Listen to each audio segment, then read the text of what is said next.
Bien, bonjour à toutes et à tous. Je m'appelle Rosemary van den Bremer. Je suis scientifique politique et professeure des sciences sociales à l'université en Norvège. Et j'aimerais commencer par remercier le CRESAM et Séverine de nous avoir invités ici et nous sommes tout à fait ravis de parler avec des parents ainsi que des professionnels. Alors, je vais parler en anglais et en fait, tout autour de moi, il y a du français, donc je vais essayer de me concentrer. Je vais essayer de me focaliser surtout avec vous, le public, mais je vais également devoir regarder mon écran ici. Comme vous le voyez ici à l'image, eh bien, mais ça fait pas encore l'écran, pas encore. Il y a deux images. Une image de moi avec mon fils. Eh bien, je vais attendre.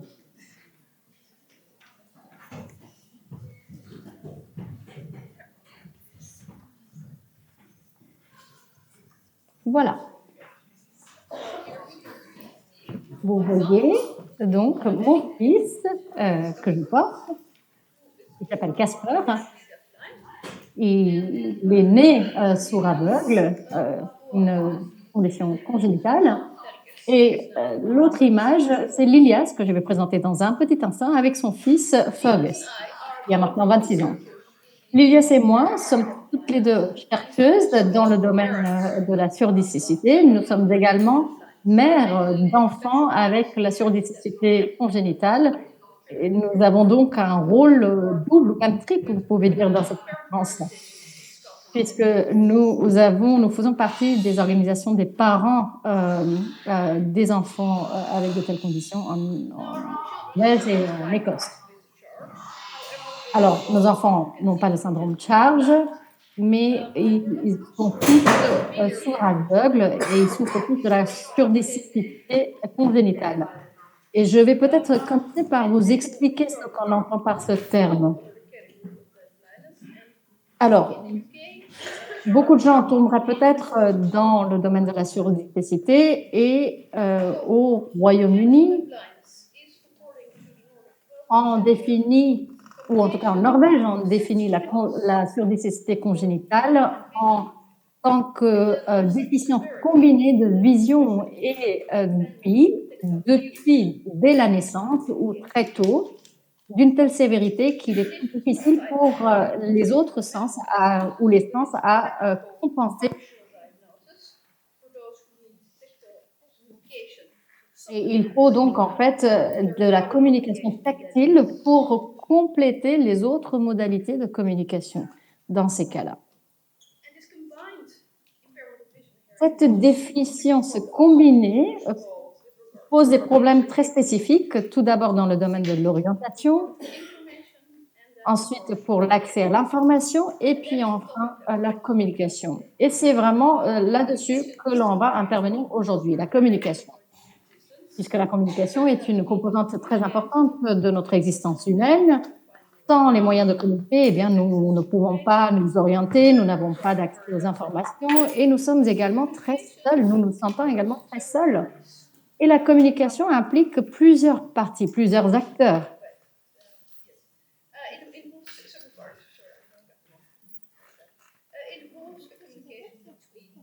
Eh bien, il y a la communication entre les membres de la famille, entre l'enfant et les professionnels. Et aujourd'hui, nous n'allons pas parler autant de la communication entre les professionnels et les personnes souffrant de surdicécité congénitale, mais nous voulions vraiment nous concentrer sur la communication entre les familles et les professionnels. Et la raison pour laquelle on a choisi cette thématique-là, eh bien, c'est parce que notre propre expérience en tant que parents, en tant que membres des réseaux des parents, qu'il y a beaucoup de problèmes en la matière. Il y a de nombreuses situations où on n'entend pas, on n'écoute pas les parents, on ne leur accorde pas la crédibilité pour leur propre connaissance. On va évoquer certaines de ces expériences et nous allons également vous fournir quelques concepts, quelques notions théoriques pour faire sens de ces expériences-là. Alors, les deux points que j'aimerais que dont vous devriez vous rappeler après aujourd'hui. Alors, le premier, les professionnels, mais en fait, nous tous en général, tous les êtres humains, devraient être conscients des préjugés négatifs contre les familles ou contre les personnes qui souffrent du syndrome Charge ou de surdicécité congénitale. Car cela parfois nous empêche de les écouter, d'écouter, de prendre au sérieux leurs témoignages. Alors il s'agit surtout de faire attention aux préjudices qui sont parfois très subtils. Parfois, vous avez des préjugés et vous ne vous en rendez même pas compte. Deuxième point, c'est pour améliorer la communication entre les professionnels et les familles. Nous avons besoin de deux types de connaissances. Et vous, les personnes qui êtes ici, vous connaissez bien Charles, vous êtes bien informés, mais il s'agit plutôt les familles qui rencontrent différents types de professionnels dans leur vie.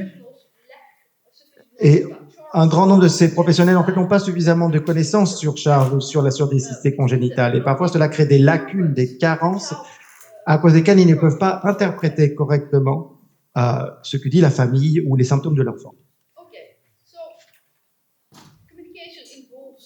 Alors, la communication implique souvent trois parties: l'enfant, les parents et les professionnels.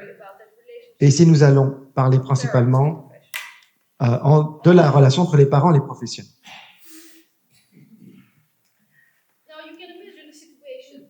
Alors, imaginez une situation entre un spécialiste médical et vous-même, ou alors vous-même comme parent. Et lorsque vous parlez l'un à l'autre, ce qui vous arrive probablement souvent si vous avez des enfants qui rencontrent tant de difficultés, c'est qu'il y a une relation de pouvoir inégale, déséquilibrée entre vous et le professionnel. Et bien sûr, nous voulons cela en quelque sorte. Nous voulons que les professionnels, que les médecins en sachent plus que nous. Mais d'un autre côté, les connaissances professionnelles sont souvent considérées comme sont mieux valorisées, tandis que la voix des parents est moins valorisée. Et les connaissances professionnelles sont vues comme plus objectives. Toutefois, les familles ont aussi beaucoup de connaissances qui sont souvent considérées comme plus subjectives, plus émotives. Et dans une bonne relation de travail, eh bien, ces deux types de connaissances, c'est-à-dire les connaissances plutôt expérimentées des parents et les connaissances professionnelles, viennent se compléter.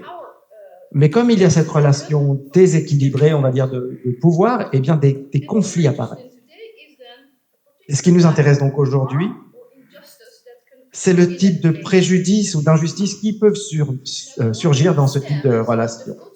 Alors, il y a un mot qui c'est épistème, qui est peut-être compliqué, donc je vais vous l'expliquer. Il est dérivé du grec et il signifie savoir ou connaissance.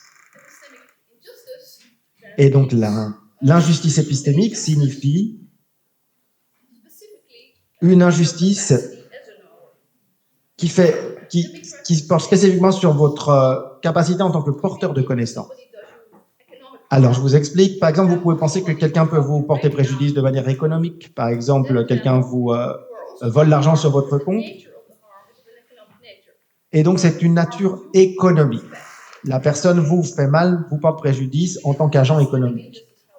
Mais dans une injustice épistémique, le mal vous est fait dans votre capacité de personne crédible, de personne qui sait quelque chose, qui a des connaissances.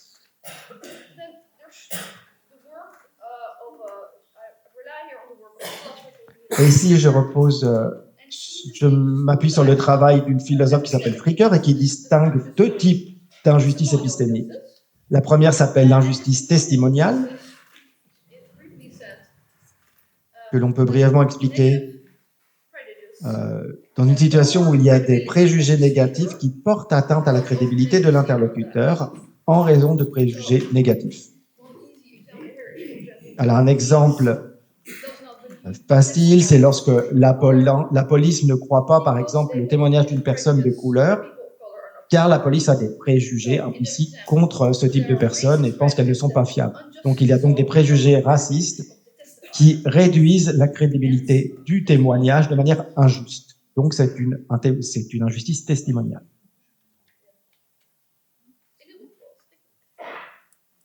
On refait une petite pause.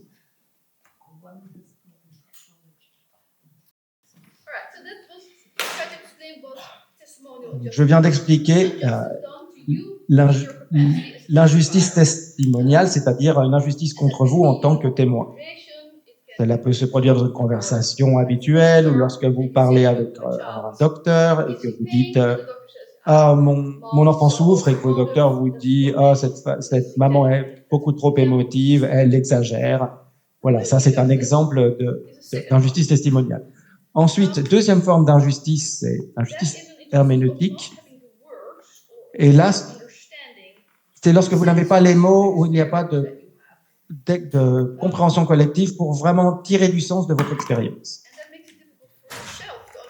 Et donc, il est même difficile pour vous de comprendre ce qu'il se passe puisque vous n'avez pas les mots pour décrire. Mais c'est aussi difficile pour les autres qui ont du mal à tirer du sens de ce que vous dites. Et la raison pour laquelle il est difficile de comprendre ce que vous dites, ou la raison pour laquelle vous n'êtes pas cru ou vous n'êtes pas entendu, c'est parce que la société manque de certaines connaissances. Alors là, je vous donne un exemple concret. Pensez donc à la campagne MeToo, qui a maintenant donné à la société un mot et un concept pour parler d'une expérience sociale particulière, c'est-à-dire celle du harcèlement sexuel. Donc avant que ce concept n'existe, on va dire avant les années 70, lorsque les femmes rencontraient ce type de situation, par exemple, si vous voyez ici une femme qui est en conversation avec son patron, le patron qui la touche sous la table, eh bien, elle dira « Oh, j'ai peut-être été un peu trop sensible ».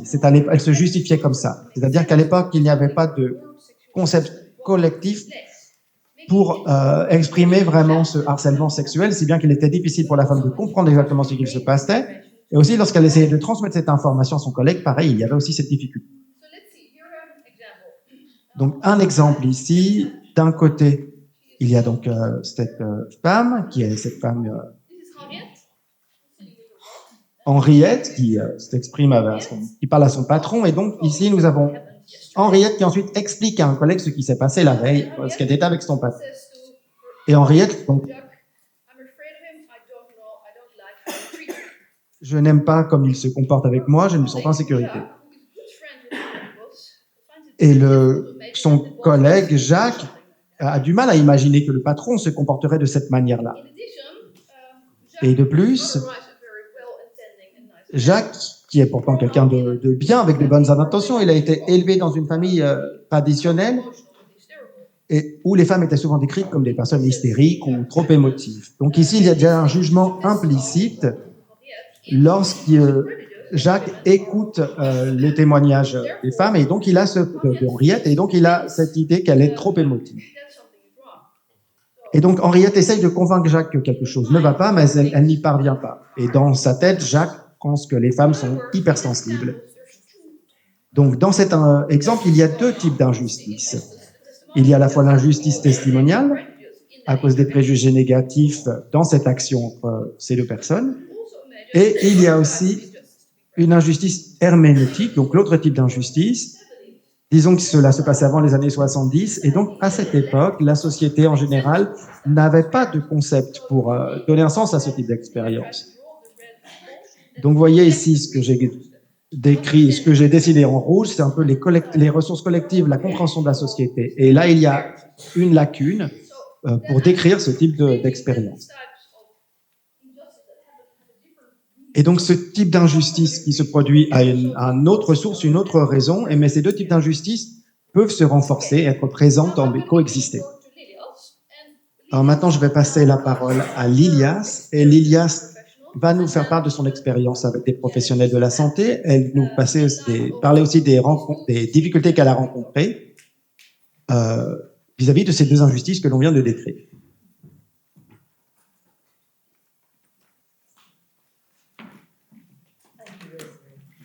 Merci beaucoup, Rosemary.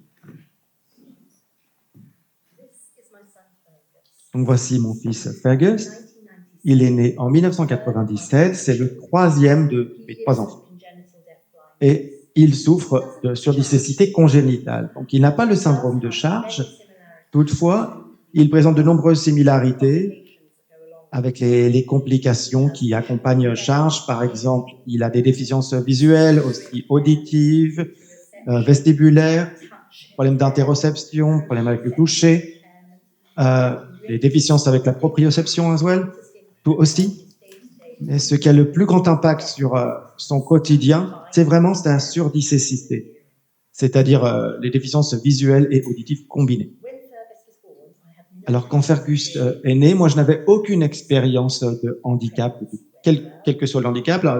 La grossesse s'est bien passée et donc je ne m'attendais pas à ce qu'il y ait de problème. Ça a été donc un très grand choc lorsque Fergus est né avec une trisomie 21, qui a été le premier diagnostic posé. Après 1 an, on lui avait aussi diagnostiqué des problèmes pulmonaires, il avait besoin de thérapie par oxygène. Il y avait aussi un syndrome rare qui se caractérise par une forme d'épilepsie, aussi de l'hypotonie, c'est-à-dire qu'il n'avait pas vraiment de tonicité musculaire. Et il avait aussi donc des problèmes d'ouïe, et ensuite des problèmes visuels, et d'autres problèmes ont été diagnostiqués l'année suivante. Et donc notre vie familiale, qui était plutôt calme et bien organisée, si c'est possible avec 3 enfants de moins de 5 ans, a été tout d'un coup complètement perturbée par des dizaines de professionnels qui venaient chez nous pour nous aider, pour nous offrir leur soutien, et aussi par tous les rendez-vous que j'avais en hôpital et en clinique. Ici, vous voyez un peu un instantané de la liste des professionnels que nous voyons. Donc, il y a pédiatres, personnel infirmier, orthophonistes, des physiothérapeutes, des enseignants préscolaires spécialisés, travailleurs sociaux, puériculteurs, des spécialistes de la surdicécité, des audiothérapeutes. Et nous sommes allés aussi à l'hôpital pour voir des audiologistes, ophtalmologues, faire des scanners. Nous avons eu 2 pédiatres, dont un qui était spécialiste de la respiration, service de neurologie, d'épilepsie, service ORL, gastro-entérologie, probablement d'autres encore que j'ai oubliés. Et je suis sûr que c'est familier pour un grand nombre des familles qui sont là aujourd'hui. Et mes premières impressions de choc, de peur, de confusion d'avoir un enfant handicapé, c'est en quelque sorte amélioré avec un peu d'espoir, d'optimisme face à toute l'aide qui m'était offerte par autant de professionnels. Mais cela m'a aussi complètement dépassé. On me disait, allez à cette clinique, allez à cet hôpital, rencontrez tel consultant, voyez tel thérapeute, etc., etc. C'était épuisant.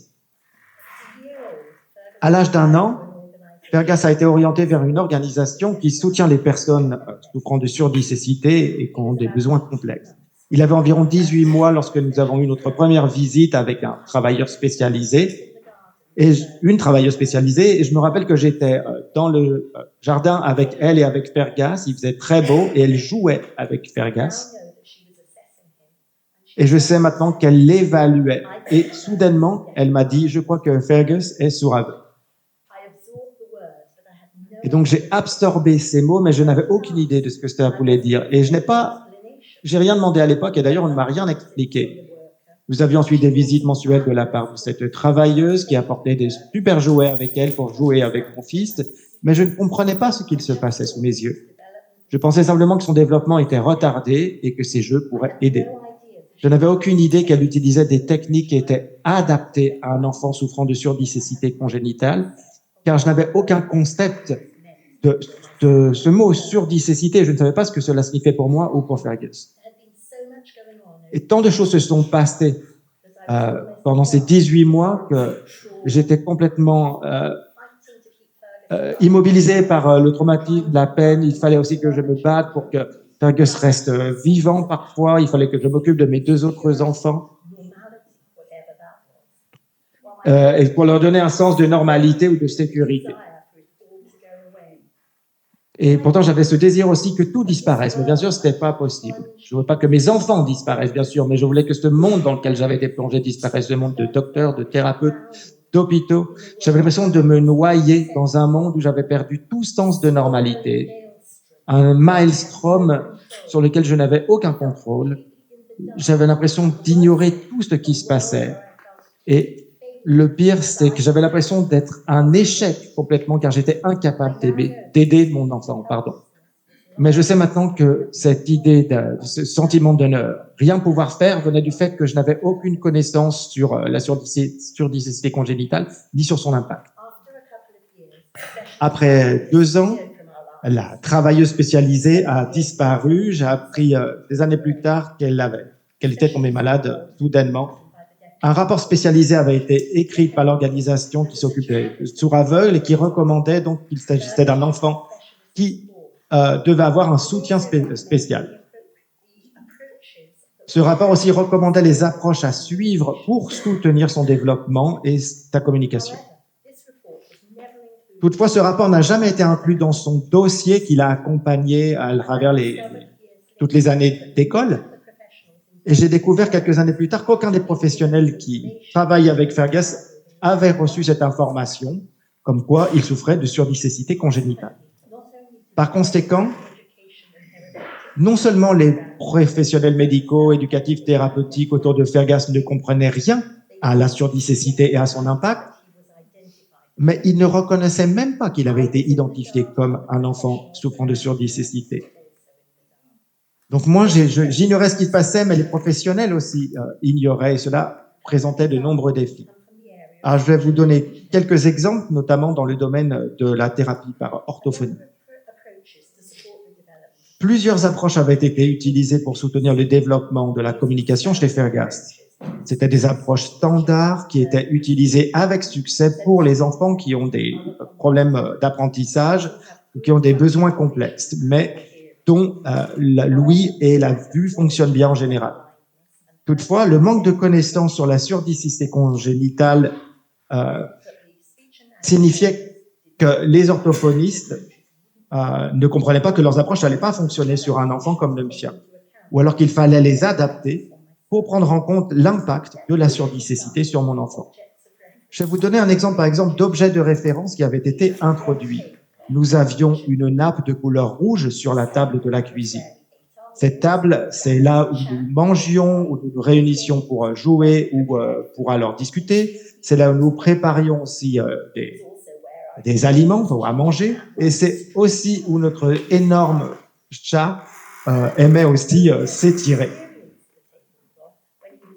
Et Fergus connaissait uniquement cette nappe des moments où il était assis à la table.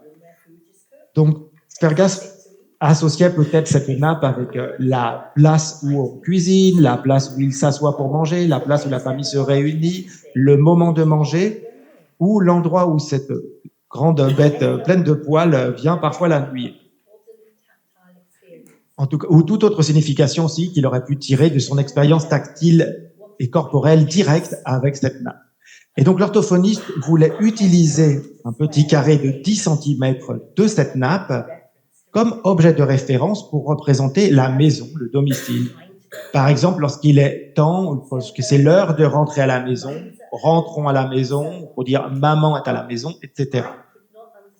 Et moi, je ne comprenais pas comment Fergus allait faire un lien et pour comprendre que ce petit bout de nappe représenterait le concept abstrait de la maison, du domicile. J'essayais d'expliquer cela à l'orthophoniste, mais elle a complètement ignoré ce que je disais. L'orthophoniste se percevait comme détenteur de connaissances uniques et me percevait moi comme quelqu'un qui n'avait aucune connaissance dans son domaine. Toutefois, son choix d'objet de référence pour la maison était basé sur une incompréhension totale de l'attribution du sens par une personne souffrant de surdicécité congénitale et adoptait seulement la perspective d'une personne qui pouvait voir et entendre. Mes commentaires à moi, par contre, ils étaient basés sur mes observations de Fergus et qui s'appuyaient aussi sur ma compréhension croissante de la surdicécité. Et malheureusement, on ne les a pas du tout valorisés. Un autre exemple où mes contributions n'ont pas été écoutées, c'est lorsque Fergus était un bébé. J'ai expliqué à l'orthophoniste que Fergus léchait souvent mes yeux.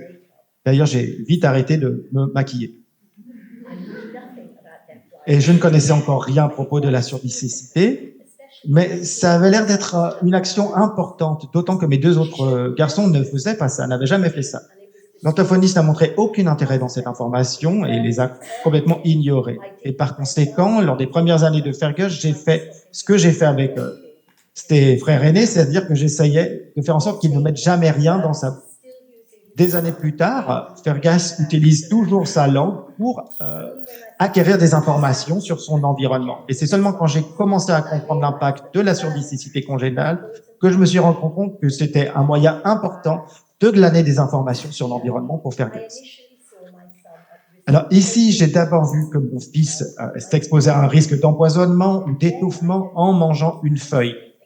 Mais ensuite, je me suis rendu compte qu'il la pressait contre ses lèvres et sa langue, mais il n'essayait pas de la manger. Et je me demandais pourquoi. Et maintenant, je sais qu'il essaie de nous démontrer ce qu'il fallait qu'il fasse pour connaître cette feuille, pour la découvrir, pour en tirer le plus d'informations possible. Donc, il utilisait le goût, la pression, le toucher, la température, la texture.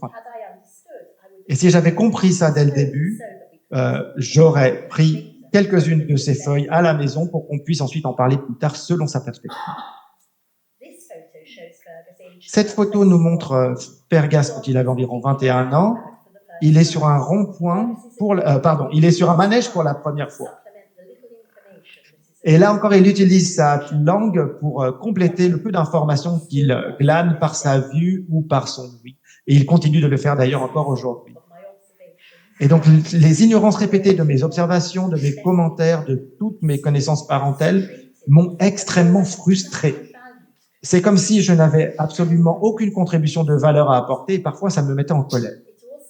Ça a aussi réduit ma confiance en les professionnels qui soutiennent Fergus. Souvent, j'ai contribué en apportant des observations, des idées ou des pensées dans des réunions multidisciplinaires sur Fergus. Mes contributions étaient parfois acceptées avec hochement de la tête ou des murmures en nous disant « Ah oui, mais vous connaissez votre fils mieux que nous ». Mais ensuite, dans les comptes rendus de ces réunions, mes contributions n'étaient pas du tout mentionnées et personne n'en prenait suite. Et donc, cela a eu des graves conséquences pour Fergus, notamment une frustration de plus en plus importante vis-à-vis de sa communication tactile et corporelle qui n'était pas reconnue, ni acceptée, ni écoutée. Et donc, cette frustration s'est accumulée au fil des années et a fini par être interprétée comme un comportement auto-agressif particulièrement extrême, et parfois même il s'en prenait aux membres du personnel autour de lui. Cela a alors entraîné des évaluations de risque, si bien qu'il a été isolé de ses pairs. Mais en fait, tout ce qu'il faisait, c'était d'exprimer sa frustration, sa détresse, à sa manière, car ces tentatives plus calmes, plus gentilles d'attirer l'attention avaient été complètement ignorées. Les personnes autour de lui n'écoutaient pas, car ils n'avaient pas suffisamment de connaissances, de compréhension de la communication par les personnes souffrant de surdicécité congénitale. Et donc, ce manque de connaissances, de compréhension a eu des conséquences dévastatrices sur Fergus pendant assez longtemps. Et je suis heureuse de dire aujourd'hui que les choses se sont bien améliorées et qu'il a rarement besoin de communiquer de la manière qui pourrait être considérée comme un comportement difficile pour les personnes qui entendent et qui voient bien. Et en plus de devoir traiter toutes ces frustrations de ne pas être écouté par les professionnels, je devais aussi affronter des professionnels qui sous-estimaient constamment mon fils. Au fil des années, les professionnels m'ont dit de manière répétée que Fergus n'allait jamais être capable de faire X, Y ou Z, par exemple. On m'a dit qu'il n'allait même pas survivre sa première année. Et ici, vous voyez Fergus qui a 2 ou 3 ans sur cette photo. Ensuite, on m'a dit qu'il n'allait pas survivre à l'hiver suivant. Et là, vous le voyez encore, toujours vivant. On m'a dit qu'il n'allait jamais marcher aussi. Et donc, j'ai dû me battre de manière répétée pendant toutes ces années à l'école et au collège. Fergus était mis dans des classes en fonction de ses notes d'évaluation, mais c'était des évaluations qui étaient conçues pour des enfants qui voyaient bien et qui entendaient bien. Et la classe dans laquelle on le mettait, c'était souvent une classe qui était inférieure à son niveau de capacité. Et je demandais souvent qu'on le mette dans une meilleure classe qui représentait ses véritables capacités, selon mes connaissances. Toutefois, le personnel ne me croyait pas, ignorait mes commentaires.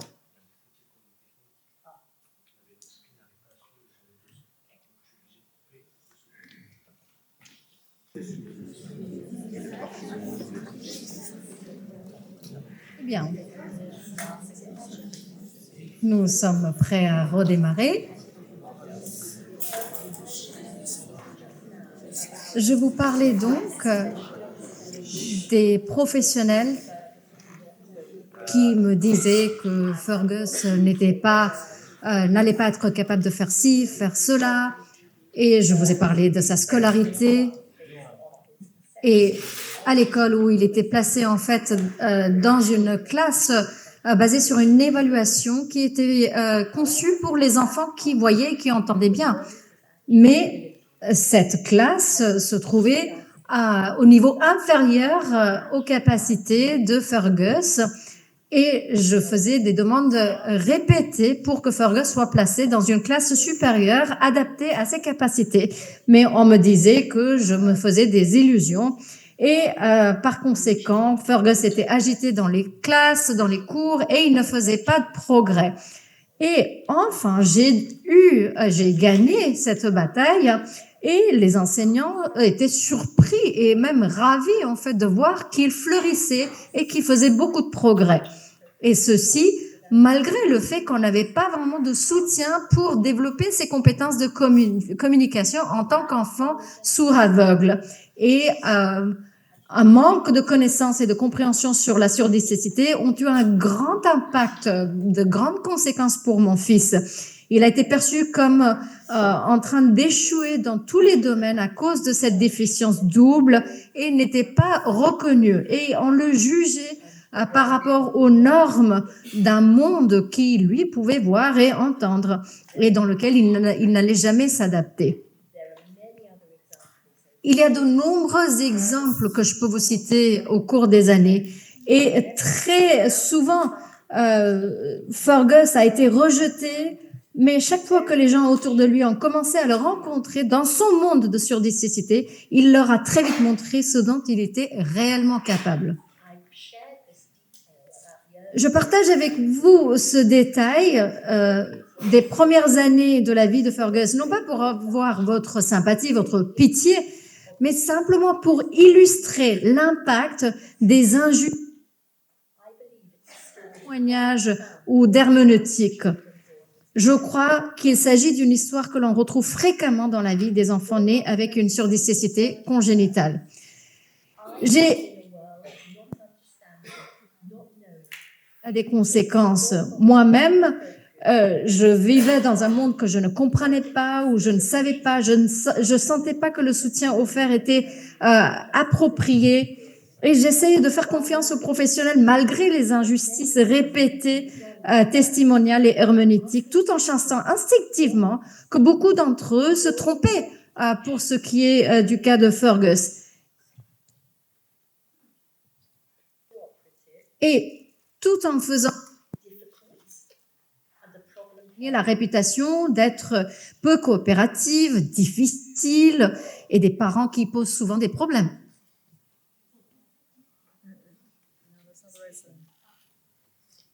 Excusez-moi. Donc, je gagnais cette réputation d'être une parent difficile, peu coopérative, parent à problème, si vous voulez. Et d'être prise au sérieux et d'être crue par les professionnels, c'était une question dès le départ, depuis la naissance de Fergus, qui continue encore de se poser.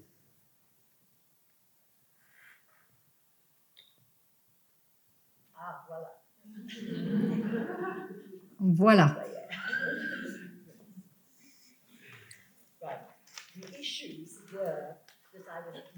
Certaines de ces questions portaient sur le fait que j'étais une maman, pas une professionnelle.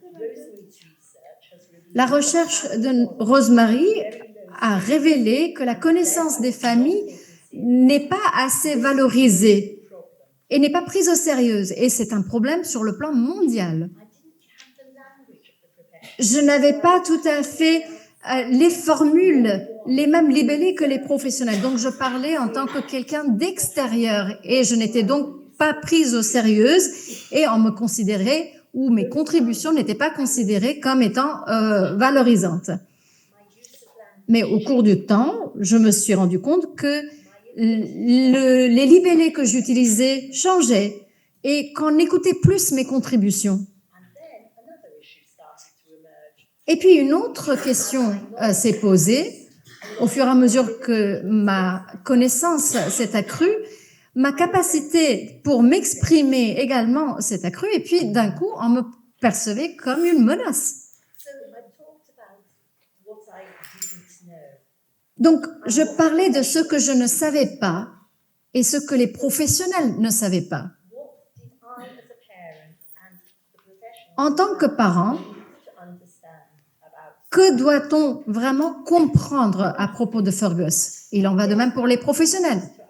Tout d'abord, il était impératif que je comprenne que mon fils n'était pas étrange ou bizarre ou drôle. Toutes ces phrases, c'était des phrases que j'ai déjà entendues des personnes, des professionnels et des gens qu'on croisait. Il s'agissait même de professionnels éduqués et je devais donc comprendre et accepter que la vie avec la surdicécité congénitale conférait à Fergus une façon unique d'appréhender le monde. Je voulais comprendre cela pour accepter mes propres expériences. Et je devais donc comprendre l'importance vitale du toucher. Et c'était aussi important que les professionnels le comprennent. Les bébés qu'étaient mes autres enfants savaient très bien que j'étais là et donc parce qu'ils pouvaient me voir. Mais pour Fergus, quand il ne me sentait pas, eh bien, il se sentait seul. À mon grand regret, je le plaçais dans son berceau ou dans son tapis de jeu pour œuvrer autour de la maison. Et en fait, moi, je pensais qu'il pouvait me voir, il pouvait m'entendre et donc il pouvait être rassuré. Mais sans mon toucher, il se sentait isolé sur une île d'isolation. Sans le savoir, je limitais son accès aux informations sur le monde dans lequel il est né. La façon primaire de recevoir les informations sur le monde pour mon fils, ce n'était pas la vision, ce n'était pas l'ouïe, mais c'était plutôt le goût, le toucher, la pression, le mouvement, la vibration, le mouvement de l'air, la tension musculaire, la température, etc. Voici un exemple du résultat de manque de connaissances, de mon manque de connaissances et de mon manque de compréhension. Ce que j'ai vu lorsque nous étions en vacances, c'était mon fils qui était tout à fait enthousiasmé par se trouver sur une plage. Plusieurs années plus tard, je me suis rendu compte, alors sur le moment, je n'étais pas capable de le comprendre, que c'était vraiment un plaisir pour lui de sentir la rugosité du sable contre sa peau, la fermeté de la plage lorsqu'il rebondissait sur ses jambes, la chaleur du soleil sur son corps, le goût du sable et du sel dans sa bouche, l'odeur de l'air salé, la tension de ses muscles alors qu'il tendait ses bras, les mouvements de l'air qu'il créait alors qu'il se déplaçait, les ombres qu'il créait quand il déplaçait ses bras et plein d'autres choses encore. J'ai fini par reconnaître sa joie pure et simple d'être sur la plage. Mais à l'époque, je ne savais pas comment l'utiliser pour l'aider à développer sa communication. En bref, je ne savais pas vraiment comment l'écouter et comment l'aider à me parler en utilisant sa perception tactile du monde. Si je l'avais compris, eh bien, j'aurais pris des seaux entiers de sable et de l'eau de la mer à la maison pour qu'on puisse parler de son expérience par la suite. Je vais maintenant redonner la parole à Rosemary.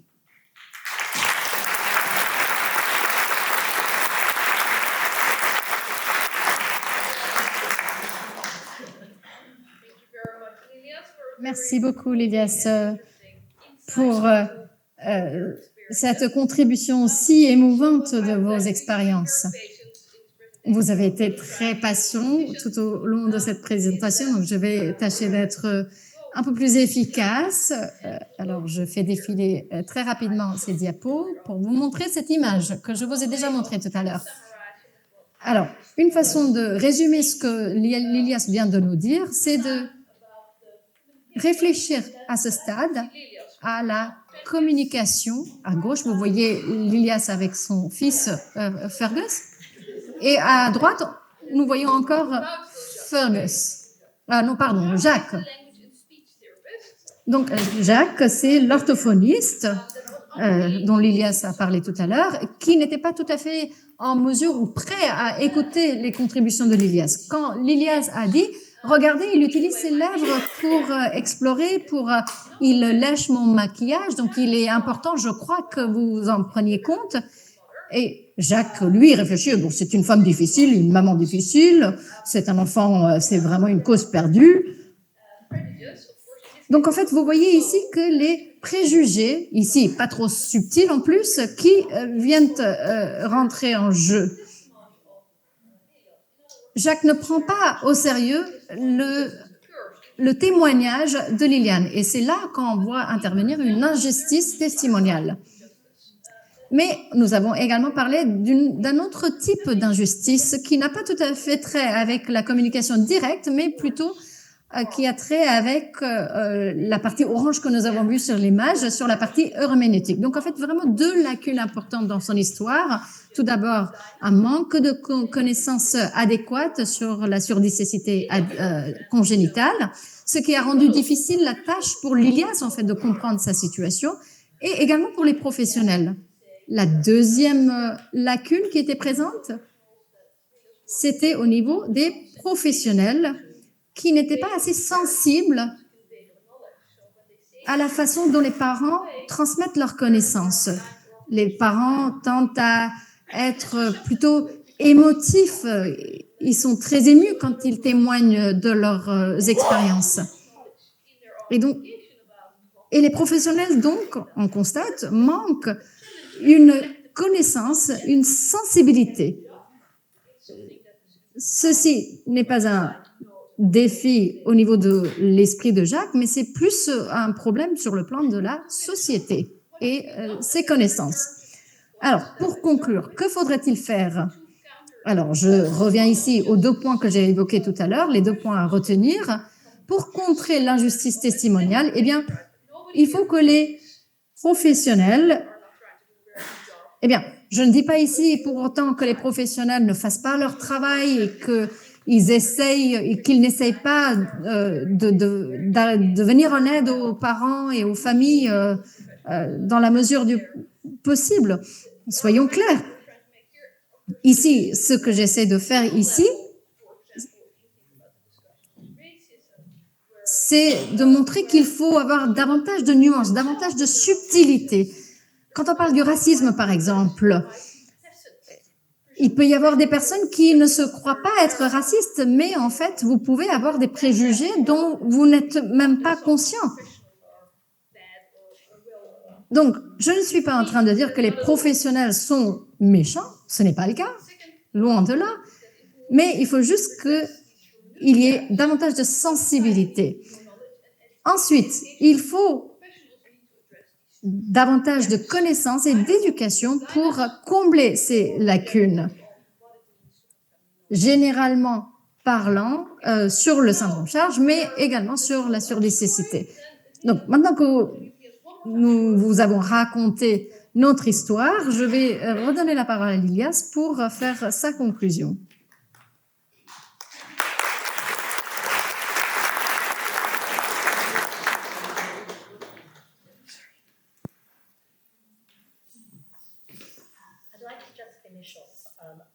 Alors, j'aimerais simplement terminer en m'adressant tout d'abord aux professionnels et puis ensuite je vais m'adresser aux parents. Je vous ai parlé de mon manque de connaissance et de compréhension de la surdicécité et de celui des professionnels qui entouraient mon fils et la façon dont on en a souffert. Ce manque de connaissance a entravé ma capacité et celle des professionnels à soutenir Fergus de manière adéquate en tant que personne vivant avec la surdicécité. Fergus était la personne au centre de ce réseau de soutien. Et en fin de compte, c'est lui qui a le plus souffert à cause des injustices testimoniales et herméneutiques. Ces deux injustices épistémiques sont ce que Fricker appelle deux vices.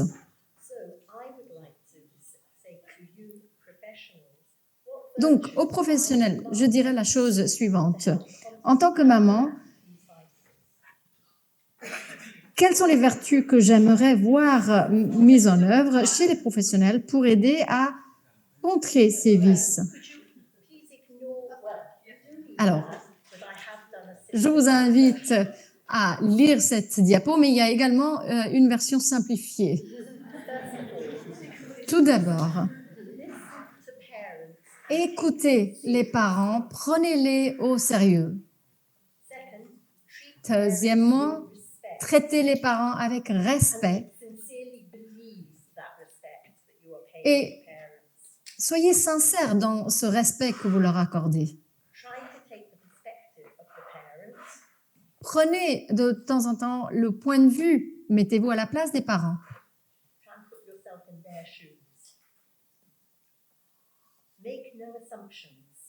Ne présumez de rien.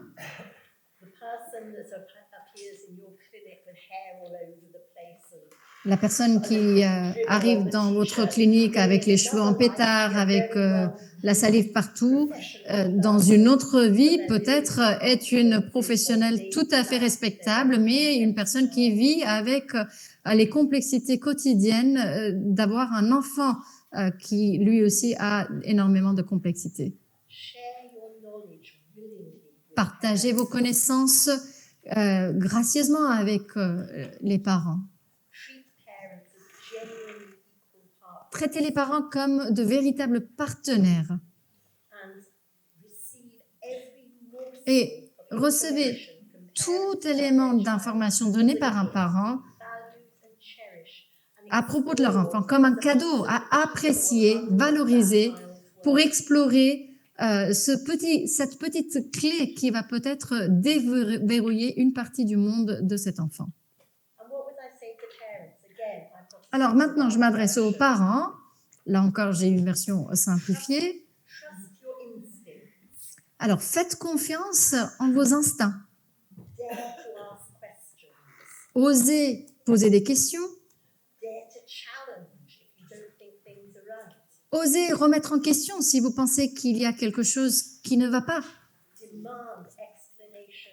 Demandez des explications et des clarifications. Et si vous devez reposer une question encore et encore, faites-le. Exigez des formations, des informations, des connaissances. Ce sont vos droits. C'est votre droit d'obtenir les compétences, les outils pour communiquer efficacement avec votre enfant et pour renforcer ses capacités pour qu'il fasse face au monde extérieur.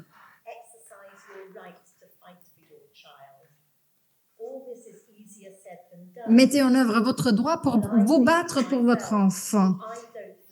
C'est plus facile à dire que de le faire. Et moi, je me dis toujours, eh bien, si moi, je ne me bats pas pour mon enfant, qui d'autre va le faire?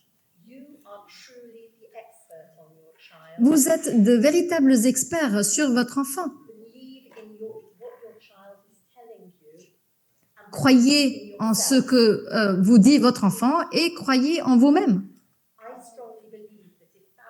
Moi, je crois fermement que les familles et les professionnels dans le domaine de la surdicacité travaillent ensemble dans une véritable coopération. Tous les partis vont être outillés pour vraiment ouvrir la voie vers la communication tactile et on va ainsi enfin pouvoir jeter de la lumière dans ce monde si noir et si souvent solitaire. Et j'aimerais conclure en partageant avec vous certains exemples de rébellion contre les injustices herméneutiques et testimoniales auxquelles était confronté Fergus.